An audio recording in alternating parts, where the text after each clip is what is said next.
r/NoSleep. Posted by u/aided14. My teacher handed me a set of rules whilst staying in his class. Now I know the horrifying truth behind it. My school had many teachers leaving and going. That was a common thing in our area. Everyone in my class couldn't wait to be transferred into 9C, especially when Miss Smith moved to a new school. The excitement coursed through every student at Woodridge when they heard that a young male teacher was being transferred to take over 9C. The word quickly spread throughout the school to who was going to be in this teacher's classroom.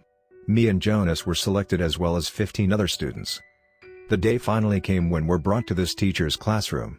The young man stood near the blackboard, his curly blonde hair and light blue eyes. He was a kind of teacher all of the girls desired. All 15 of us stumbled to the back of the classroom, where he waited for silence. I looked at Jonas, smirking and crossing our fingers that we would sit next to each other this year. We did not want another repeat of Miss Smith's class where we had to learn a bit of sign language to communicate to each other due to us being separated that far away. The man chuckled when the silence descended. He then picked up the small piece of chalk and started to write a name on the board. All of us tried to make out what his name said, and until he backed away to his seat smiling at each of our glances at one another. Mr. Kenji Larson. That was the teacher assigned to take over 9C, an English class. The only thing left now was the seating plan.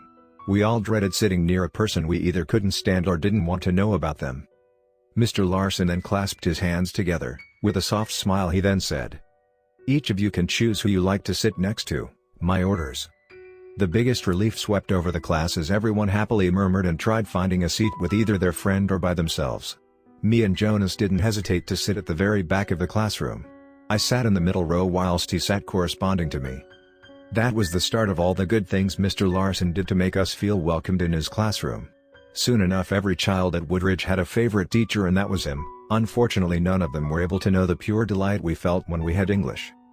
Mr. Larson was a charming man who none of us were bored from his long talks about Shakespeare and Scrooge. Until that day. It was a casual Wednesday afternoon when I had double English with Mr. Larson. It was the end of the lesson and all of us were seated at our seats when he began chattering about the small study session after school. "Okay everyone, I want all of you to listen up. Now this study session is only for the chosen students I am going to call out. These are the students that maybe need some extra help on Romeo and Juliet," Mr. Larson said, eyeing every child that froze in their chairs, not wanting to hear their names being called. You better get your stuff ready, Elijah, your name is gonna get called up." Jonas snickered at me as he grinned with pride. "Nope, I aced that test, I made sure of it." I mocked back as he slumped in his chair in utter silence as he realized he didn't study like I did. "Can the following students stand up and line outside? The rest of you stay seated, I will dismiss you to go home soon," Mr. Larson announced as he picked up a piece of paper, cleared his throat and began reading. "Selena, Charles, Thomas, Owen, Avery, Melinda, Julianne, Benjamin, Cora, Jordan, Christy, Luan, Reese and finally Vincent." Each person rose up from their seats, uttering a small groan and lined up outside. I was instantly stunned to not see Jonas up in that line, however soon enough we were dismissed to go home. The next day was normal, however we were told by other English teachers that some of us were transferred to different classrooms. I thought we were all gonna stay in the same class. "That's a bit odd, maybe Mr. Larson couldn't handle us," chuckled Jonas as we peered at the list of names of the people who were transferred to another class. "That is basically the whole class. I wonder why they have been transferred," I blurted out as I looked at Jonas, who frowned and leaned against the wall. "I don't know, but I'm not going to be hanging around Mrs. Galene's class for too long. Let's go to English," he replied back, patting me on the shoulder as we walked through the huge crowd of children and teenagers, pushing and shouting, trying to make their way to first period. We both arrived on time to Mr. Larson's class. The one thing that was off was that he didn't do his usual "Good morning class, ready for English?"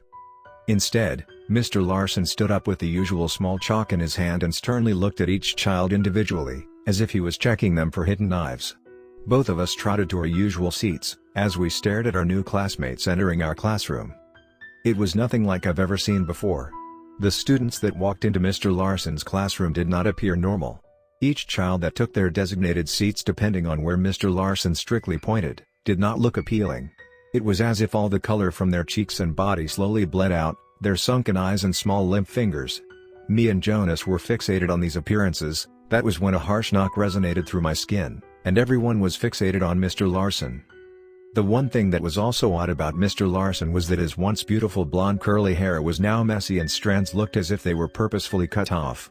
His white shirt and black tie looked torn at some parts, and some of his laces from his shoes were missing.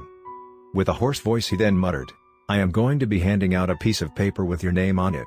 If you lose this paper, well, there is no going back for you."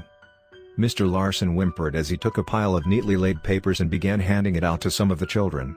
Only half of the class received this paper. Mr. Larson then walked towards us with 2 papers in his hand as he shakily placed them on each of our desks. With a slight frown I turned to Jonas, who had the same expression as me. Confusion. The silence laid steady against the walls of the classroom. Jonas, with slight horror, was looking at the sheet of paper. I then peered down, reading the words it said. A list of rules for staying in 9C. 1. Do not be late. If the door is shut, that means you are no longer allowed to enter the classroom and accept the consequences behind it. You shall not be saved. 2. Do not look, touch or interact with the wailing girl. If she bothers you, ignore her. If she screams at you, walk away. If she is crying, move yourself far away from her as possible, no matter what the circumstances are. 3. You must bring the following items to class. At least 2 torches, a mirror, and the key to access the back door in the classroom. If you do not bring any of these items into class, you won't be saved. 4. If a teacher named Mr. Drentel walks into the classroom and says that he will be covering the remainder of the lesson, grab the key to the back door in the classroom and enter it. Do not hesitate. Do not talk to Mr. Drentel. Do not maintain eye contact, other than the back door. If the only people going to the back door is you, then you are the only remaining person alive now. 5. If you hear the bell ring, do not get up. That is not the actual bell that dismisses you. I will tell you when to leave. It may be minutes or hours you have to wait until class or school is over. It may be nighttime before you can leave. But whatever you do not leave this classroom until I command you to do so. 6. Do not speak. The only time you can speak is when I ask you a question. They do not like anyone to speak without a warning. Do not ask me about anything, only about the lesson. You can ask me questions when I command you to do so. 7. Be safe. Trepidation sunk into my hands and body as the only thing that moved slightly was my eyes, which darted from each word consistently. Was this a sick joke? Has Mr. Larson really lost his mind? I slowly rose my head and began to look at Jonas, whose eyes were angrily drawn to Mr. Larson. Before any of us could get a word out, the boy at the front row did. What the fuck is this? Rule number 3, kill the person next to you? Are you fucking in Shaw? The stillness persevered the classroom. It was like a chilling, dead hand that held the students in place. Nothing in the room moved an inch. The pounding and screeching resonated throughout the classroom, as my ears were brought back from the cold, tranquil moment that I had. No one moved. Everyone had their eyes on something at the front of the classroom. I wasn't sure if it was me going crazy, or if it was Mr. Larson. But something was not right here. Mr. Larson stood there blank-faced. I wanted to scream, I really did. Looking across from the multiple chairs and tables in front of me, my eyes lingered upon the head that was face down on the floor. The arms and legs were sort of bent in abnormal positions, stretched far beyond any human body could reach. Fluids seeped from each leg and arm, covering the wooden floor with a thick coat of red blood. David Miller laid there, his thick black curls dripping the blood from his face. Silence. We were quickly interrupted by a faint, trembling voice who ushered us to focus on what we were about to learn today. The lesson dragged on, my eyes constantly looking at the paper and a good classmate that was lying, sprawled out at the front of the classroom. I was practically falling asleep when I first heard it. I thought my mind was playing tricks with me, reminding me of the guilt that consumed the only remaining thoughts I had in the classroom. But no. This certainly did sound real.